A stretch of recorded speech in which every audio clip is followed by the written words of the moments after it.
오늘 본문의 말씀은 창세기 27장 30절에서 46절까지 말씀입니다. 먼저 33절, 이삭이 심히 크게 떨며 라고 하는 이 부분인데요.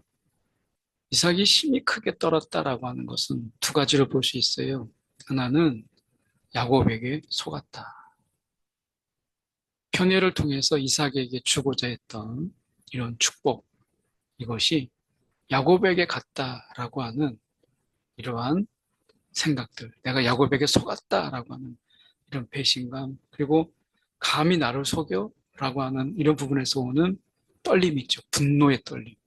근데 한편으로 보면 이삭이 심히 크게 떨었다라고 하는 것은 하나님의 섭리 속에서 작은 자, 야곱, 큰 자가 작은 자를 섬기리라 라고 하는 이런 하나님의 계획이 있었잖아요. 하나님의 섭리. 이것은 그 태어날 때부터 이미 하나님께서 이삭에게 주셨던 그 말씀이었어요. 그런데 어떻게 보면 하나님의 섭리와 그 언약의 분명한 방향이 있잖아요. 하나님께서 말씀하셨던. 그런데 자기가 편애하고 나름대로 자기의 고집 이런 것을 통해서 바꿀 수 있다라고 생각했는데 그게 안 되는구나.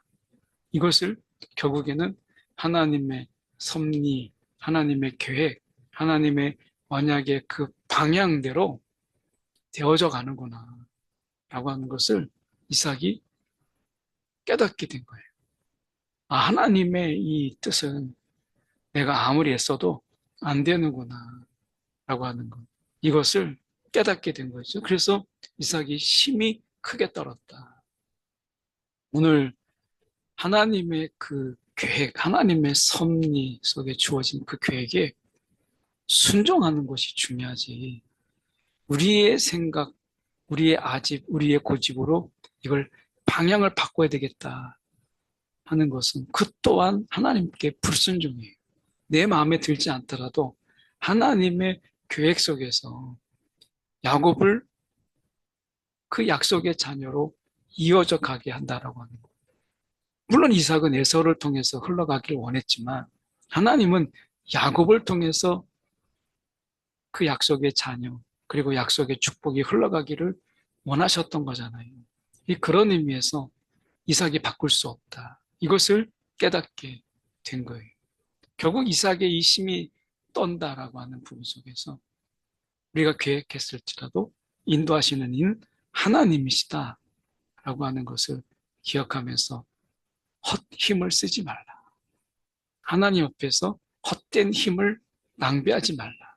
그럴 힘이 있다면 하나님께 정말 온전히 순종해라 라고 하는 것이죠. 결국에는 그가 반드시 이걸 인정하죠. 그가 반드시 복을 받을 것이니라. 이 축복, 이 축복은 막 여러 번, 막 아무나 할 수 있는 게 아니라 이 축복이라고 하는 것은 그대로 되어지는 일종의 예언적 선포죠. 그래서 이것을 번복할 수가 없고 돌이킬 수가 없어요. 반드시 그가 복을 받을 것이니라. 이 부분 속에서 예서가 보여주는 부분은 그대로 보여주죠. 그의 아버지 말을 듣고 소리내어 울며 아버지에게 이르되 내 아버지여 내게 축복하소서 내게도 그리하소서. 근데 이게 안 되는 거예요. 우리 생각에는 뭐 그냥 야곱에도 해주고 에서에게도 해주면 될 것 같은데 이게 안 되는 거죠.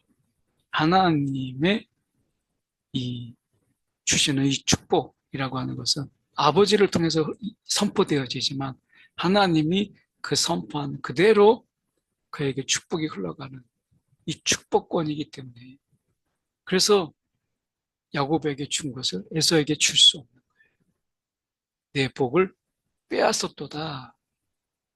빼앗았도다. 이 속에서는 결국에는 하나님의 주권, 하나님의 그 계획하심이 있다라고 하는 것을 분명히 보게 되죠. 마음에 들지 않더라도. 아마 이삭의 입장에서는 이렇게 되는 게 마음에 들지 않을 거예요. 에서에게 흘러가고 싶은, 에서를 사랑했으니까. 그런데 이삭의 마음대로 안 돼요. 여기서 중요한 것은 약속의 자녀인 이삭이지만 하나님의 뜻을 자기 마음대로 할 수는 없었다. 약속의 자녀이기 때문에 하나님의 이끄심 속에 순종하는 것. 이것이 중요한 거죠.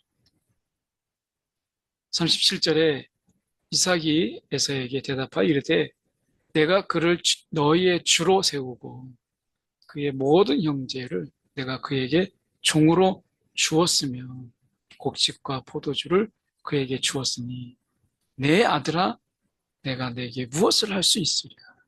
이미 이렇게 선포하고 축복했는데 내가 더 이상 무엇을 할 수 있겠느냐라고 말씀하고 있잖아요.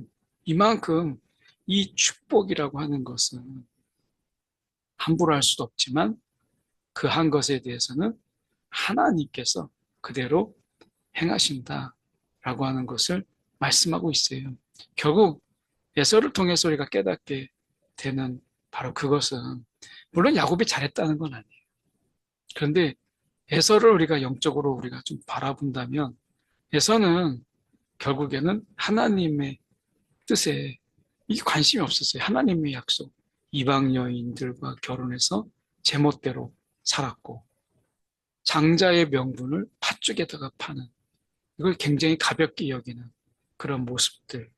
때로는 그가 어떻게 보면 이런 하나님의 축복을 바라있지만 하나님을 바라기보다는 그 축복을 바라보았던 이런 세속적인 모습들, 기복적인 모습들이 에서에게 있었죠. 근데 야곱은 수단과 방법은 잘못됐지만 그 장자의 명분이 얼마나 귀한지, 하나님이 그것을 통해서 행하실 그 복이 얼마나 귀한지, 이것을 야곱은 알았어요. 결국에는 하나님을 찾고 구했던 이 야곱의 모습, 방법은 잘못되었지만 결국에는 그의 욕망 끝에는 하나님이었다. 야곱에게 있어서 그 욕망의 끝은 하나님이었죠. 그런 의미에서 에서와 야곱은 달랐다라고 하는 것이 오늘 우리가 바라고 원하는 이런 욕망이 결국에는 하나님을 빙자한 세속적이고 그리고 어떻게 보면 자기 욕구를 충족시키기 위한 이런 것이었느냐 아니면 우리는 하나님이 주신 것들을 통해서 궁극적으로 하나님을 바라느냐 이것이 큰 차이가 있죠. 이 이삭은 결국 이것을 해결하려고 하는 게 뭐냐면 칼을 믿고 이제 하나님을 믿는 게 아니라 그는 칼을 믿고 생활해요. 내 아우를 섬기고 내가 매임을 겪었을 때에는 그 멍에를 내 목에서 떨쳐버리라 하였더라. 이게 나중에 그대로 이 야곱과 에서의 삶 속에서 그대로 되어지는 것을 우리가 보게 되죠. 그래서 실제로 이 너는 칼을 믿고 생활하겠고라고 하는 이 부분 속에서 이 에서의 삶 속에서 우리가 보면 나중에는 이 에돔 족속, 에서의 후손이죠. 에돔 족속은 메마른 이 세일산에서 살게 되고 유목과 이 약탈 생활을 하는 것을 보게 되죠. 그리고 다윗 때에 이스라엘 속국이 되었다가 여호람 때 돼서야 독립하는 것을 보게 돼요. 그러니까 어떻게 보면 우리가 이 중요한 부분은 결국에는 하나님이 이삭이 말한 대로 축복한 대로 그대로 행하셨다라고 하는 것을 보게 되죠.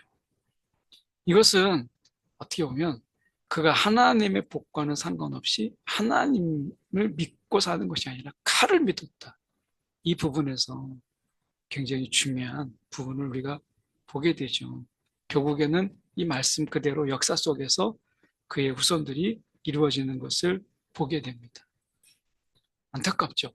그런데 하나님의 계획 속에서 이삭이 처음부터 그 말씀을 새기고 그리고 그 말씀에 순응했다면 아마 이런 편애 속에서 가족이 가져오는 갈등, 대립 이런 부분은 이 가정에서 없지 않았을까 이거죠. 그래서 보면 우리가 43절에 내 아들아 내 말을 따라 일어나 하란으로 가서 내 오라버니 라반에게로 피신해라. 그러면서 내 형인 노가 풀리기까지 몇 날 동안 그와 함께 거주해라 라고 이야기합니다. 그런데 나중에 결국 이 몇 날이 나중에는 정말 리브가가 나중에는 죽을 때까지 야곱이 돌아오지 못하죠. 어떻게 보면 이 가정의 불행이에요. 약속의 자녀로 태어난 이삭, 그 약속이 흘러가는 이 가정 안에 이러한 불행과 그리고 이러한 대립이 있다라고 하는 것을 생각해 본다면 결국 이삭의 고집 그리고 에서의 이 무능력한 어떻게 보면 이런 모습 속에서 한 가정이 이렇게 편애로 인해서 갈라진 그리고 불행한 모습을 보게 되죠. 오늘 하나님의 언약 속에서 하나님의 약속이 자연스럽게 흘러가는 거기에 순종하는 가정 이것이 얼마나 중요한가라고 하는 것을 보게 돼요. 편애가 아니라 우리가 골고루 사랑하는 이 사랑이 또한 귀중하다라고 하는 것을 보게 되죠. 함께 기도하겠습니다. 사랑에 많으신 하나님 아버지, 오늘 편애와 또 그 속에서 욕망, 또 그 속에서 대립과 갈등으로 찢어진 가정, 약속으로 하나님의 약속과 간섭 속에서 약속의 자녀인 이삭과 하나님의 인도합 속에서 리브가를 만나서 한 가정을 이루었지만 그 가정에서 일어나는 이 비극을 우리가 귀담아 듣고 오늘도 하나님의 약속, 하나님의 언약의 방향대로 맞춰 나가는 그런 가정, 편애가 아니라 하나님이 주신 자녀를 골고루 사랑하는 지혜가 가득한 그런 가정들 되게 하여 주옵소서. 살아계신 예수 그리스도를 받들어 기도드리옵나이다. 아멘.